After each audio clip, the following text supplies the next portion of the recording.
আসসালামু আলাইকুম। আজ সকালবেলা ঘুম থেকে উঠেই চলে গেছিলাম মৌমাছির চাক ধরার উদ্দেশ্যে। চাকটা যেহেতু কারেন্টের খুঁটির ভিতরে, সেহেতু চাকটা বের করতে অনেক পরিশ্রম হয়েছে। সর্বপ্রথম এসেই কিন্তু আগরবাতি জ্বালিয়ে নিলাম। আর কারেন্টের খুঁটি থেকে মৌমাছি বের করার বিকল্প কোনো নেই, কারণ আগরবাতি কিন্তু লাগবে। আগরবাতি ছাড়া কোনো বিকল্প নেই। আগরবাতি জ্বালিয়ে নেওয়ার পরেই আমার কাজ খুঁটির পাইপগুলোকে ভেঙে নেওয়া। কারেন্টের খুঁটির ভিতরে কিন্তু গোল গোল পাইপ দেওয়া থাকে, ওই পাইপগুলোকে ভেঙে ছিদ্র করে নিতে হবে, তারপরে কিন্তু আগরবাতি দিতে হবে। আপনারা দেখতেই পাচ্ছেন ছিদ্র করার পর কত পরিমাণে মৌমাছি বের হওয়া শুরু হয়েছে। আমার ছিদ্র করার কাজ চলছে। এখন আমার পাইপ ভাঙা কমপ্লিট। এখন আমাকে কিন্তু নেট টাঙিয়ে দিতে হবে, যে এই নেটের ভিতরে মৌমাছিগুলোকে আটকা পড়বে। এই নেট সর্বপ্রথম আমাদের কাজ, এই নেটটাকে ভালোভাবে টাঙিয়ে দিতে হবে, যেন নেটের ফাঁক দিয়ে কোনো মৌমাছি বেরিয়ে না যায়। তো আলহামদুলিল্লাহ আমাদের নেট বাঁধার কাজ কমপ্লিট। এখন আমাদের কাজ আগরবাতি দিয়ে দেওয়া। আগরবাতির ধোয়া দিতে হবে, আর কিছু মেডিসিন আছে, এই মেডিসিন থাম্বার ভিতরে ছিটিয়ে দিতে হবে। তারপরে এই দেখেন, আপনারা দেখতেই পাচ্ছেন কিভাবে আগরবাতির ধোয়া বের হচ্ছে।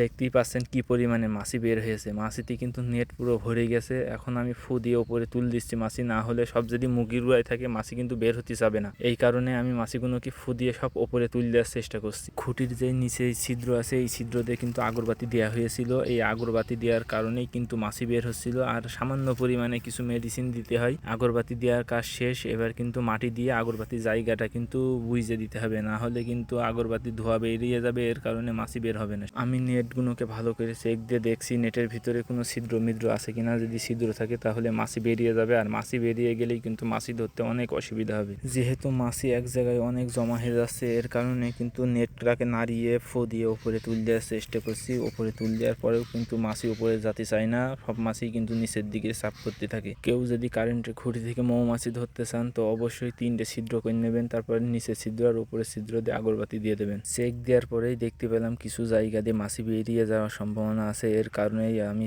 কিছু টেপ কেটে নিয়ে ওই জায়গায় মেরে দেওয়ার চেষ্টা করছি। তো সমস্ত জায়গায় টেপ মারা শেষ। এখন মাছি বেরোনোর কোনো সম্ভাবনা নেই। আমার মাছি ধরার কাজ প্রায় শেষের দিকে। প্রায় সমস্ত মাছি গুছিয়ে বেরিয়ে গিয়েছে। আলহামদুলিল্লাহ মাছিগুলো সব গুছিয়ে বের হয়ে গিয়েছে। এখন আমি এই মাছিগুলোকে নিয়ে চলে যাব আমার বাড়িতে। বাড়িতে গিয়ে বক্সের ভিতর মাছিগুলোকে ভরে দেবো। আপনারা দেখতেই পাচ্ছেন মাছিগুলো আমি বস্তার ভিতর ভরছি, কারণ আমার নেটের ভিতর কিছু মাছি আছে, আর কিছু এরা মাছি কিন্তু নেটের উপরে বসে আছে। আমি যদি এই নেট সহকারে নিয়ে যেতে যাই, এই মাছি উড়ে কিন্তু কামড় দেওয়ার চান্স থাকে। এই কারণে মাছির নেট কিন্তু আমি বস্তার ভিতরে ভরে নিলাম। বস্তার ভিতরে করে নিয়েই বাহাই যাব ইনশাল্লাহ। তো আমি বাহাই চলে এসেছি। এসে কিন্তু আমার ছাদের উপরে আমি নেটটাকে খুলে দিচ্ছি। এখন বক্সে ভরার জন্য প্রস্তুত করছি। নেটের গিটটাকে খুলেই কিন্তু আমি বক্সের ভিতরে ভরে দেবো এখনই। তো আমার নেটের গিট খোলা শেষ। এখন আমি বক্সের ভিতর সমস্ত মাছি দিয়ে দেবো। আর মাছি দেওয়ার সময় কিন্তু মাছি অনেক উড়াউড়ি করে, সাবধানের সাই দিতে হবে। তো আলহামদুলিল্লাহ আমার সমস্ত কাজ শেষ। সবাই ভালো থাকবেন, সুস্থ থাকবেন। আর আমার ভিডিওটা কেমন লেগেছে অবশ্যই একটা কমেন্ট করে জানাবেন। আসসালামু আলাইকুম ওয়া রাহমাতুল্লাহি ওয়া বারাকাতুহু।